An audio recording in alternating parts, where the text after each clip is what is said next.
Human-computer interaction is a discipline that sits at the intersection of computer science, psychology, and design. In this episode, we'll give you some background on HCI, a little bit about its history, and how new developments happen in the field.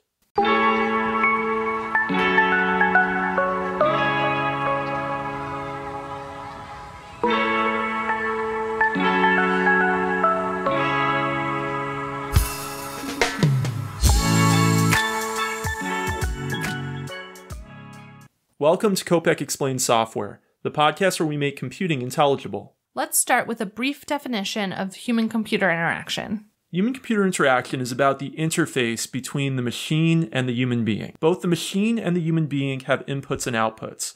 For the human, our inputs are things like our five senses, and our outputs are things like the muscles that we use to manipulate the mouse or manipulate the keyboard, the voice that we might use to go into a voice interface. For the machine, its inputs are things like its microphone, its camera, its keyboard, its mouse, its multi-touch display, and its outputs are things like its screen and its speakers. Human-computer interaction is about how we make the links between the inputs of the computer and the outputs of the human, or the inputs of the human and the outputs of the computer, as ergonomic as possible. What are the different human-computer interaction paradigms? Yeah, we talked about different UI paradigms on a prior episode about the evolution of UI that I'll link to in the show notes. But briefly, the oldest UI paradigm still in use, or some people might call it an HCI paradigm, is the command line interface. That's you type in commands in a terminal, you get back some text output from the computer. That has largely given way to the graphical user interface, which of course has widgets on the screen, things like buttons, menus, text boxes, and we use the mouse and keyboard to interact with the graphical user interface. Some people consider the interfaces on our phones also to be GUIs just like those on our desktops, but of course we use a multi-touch input paradigm when using our phones, so a lot of people consider multi-touch kind of a separate thing from the traditional GUI.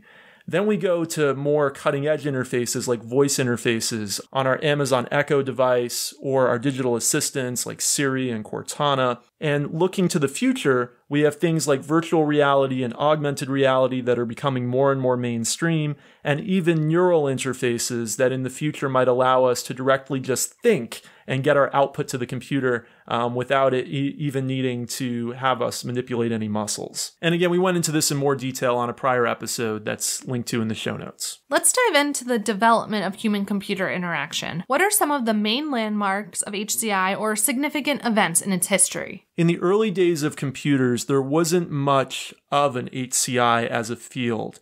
It really didn't come about until the 1980s as a formal field.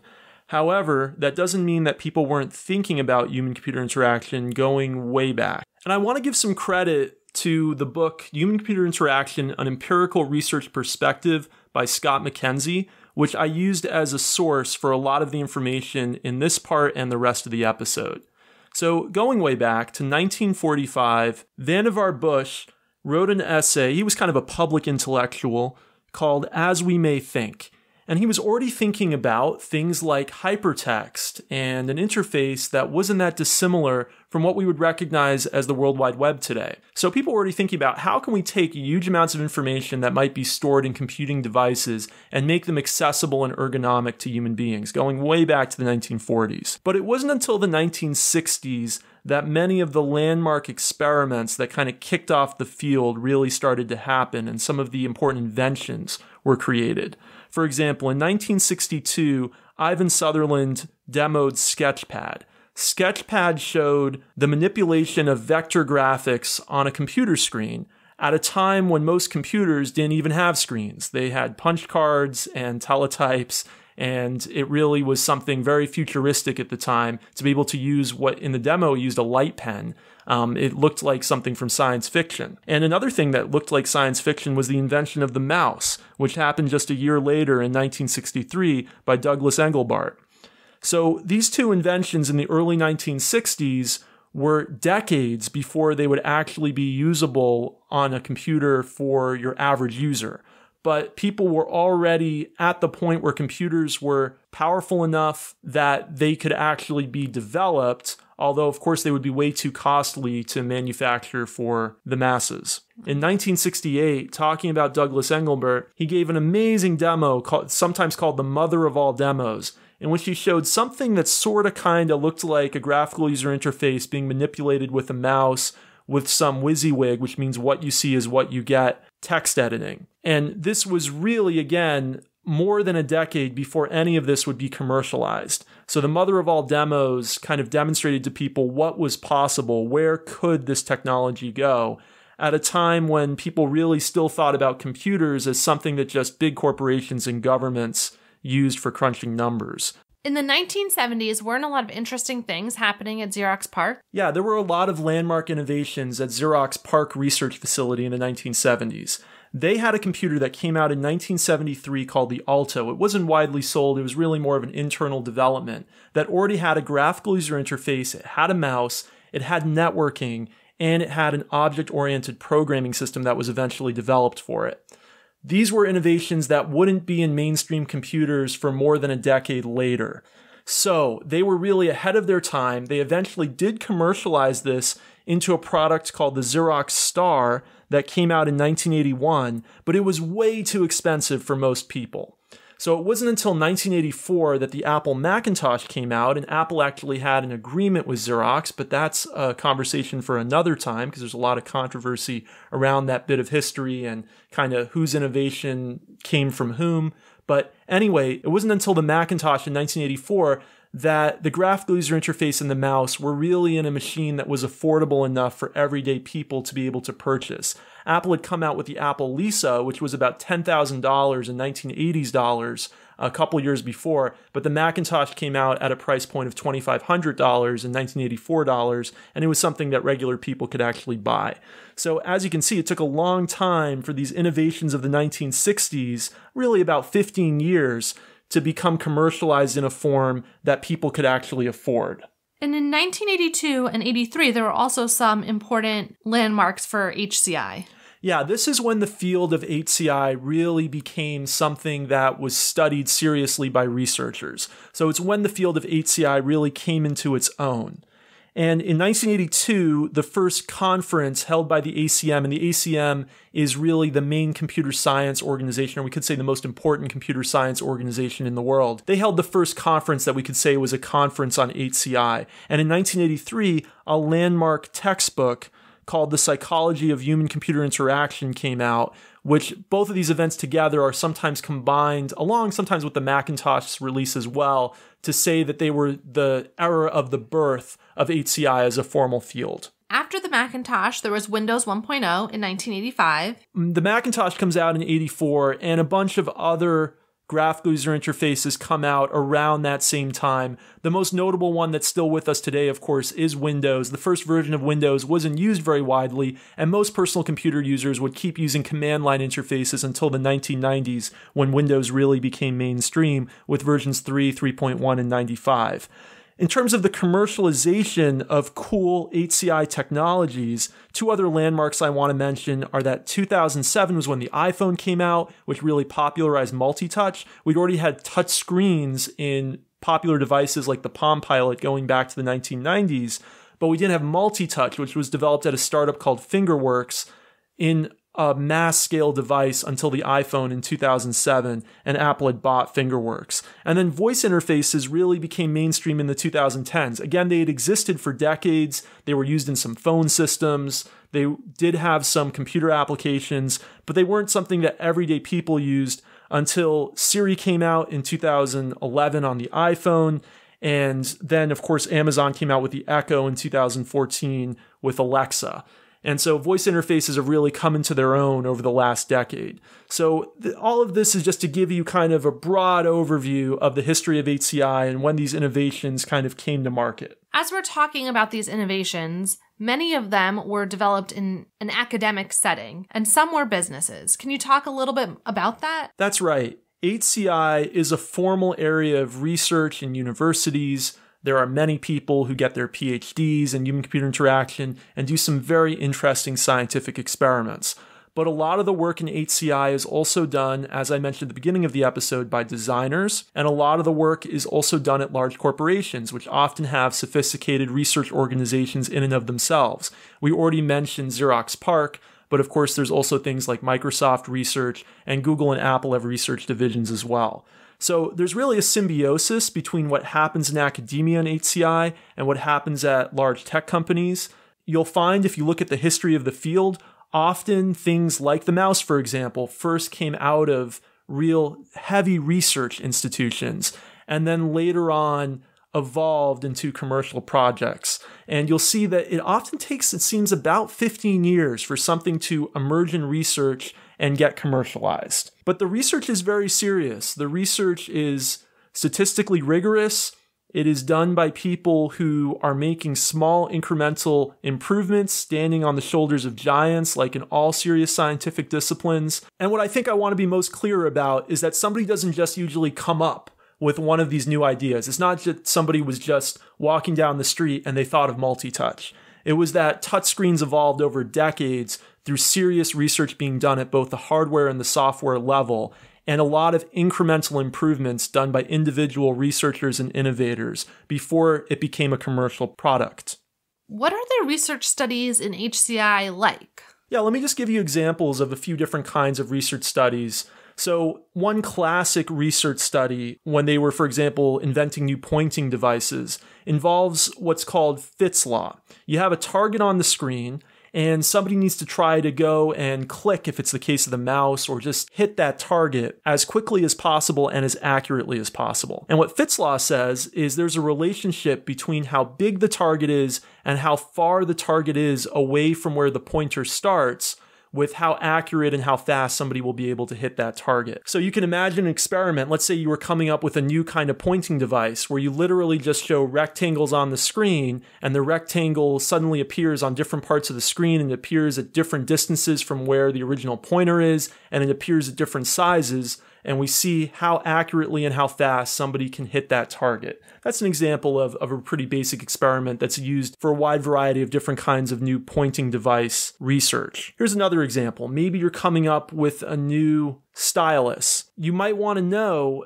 does that stylus work as well for left-handed people as it does for right-handed people? And you might do a study and you see how accurately people can enter text who are left-handed or right-handed, how quickly they can enter it, and maybe even some qualitative feedback, like how much did they like holding the stylus, or how much did they feel the stylus was obscuring their view of the user interface on the screen that they were writing on. Or even if you think about a typical mouse today with its scroll wheel in the middle. That was actually something somebody had to invent. And there were studies done in the 1990s saying, well, you know, the mouse is great for kind of moving the pointer around, but maybe we should have a separate device that somebody can use their other hand with to scroll up and down. And they could just kind of flick something on the other device to maybe move a scroll bar up and down. And then somebody had to think, well, you know what? Maybe that would be better in an integrated device. So then studies were done. Is it better to have that scroll wheel right on the mouse itself, or is it better to have it on a separate device? And people did some serious research into this, and eventually that led to Microsoft's IntelliMouse, which was the first mainstream mouse with a built-in scroll wheel. So the reason I'm citing these three different kinds of studies is just to give you an example of the kind of research that's done in this field.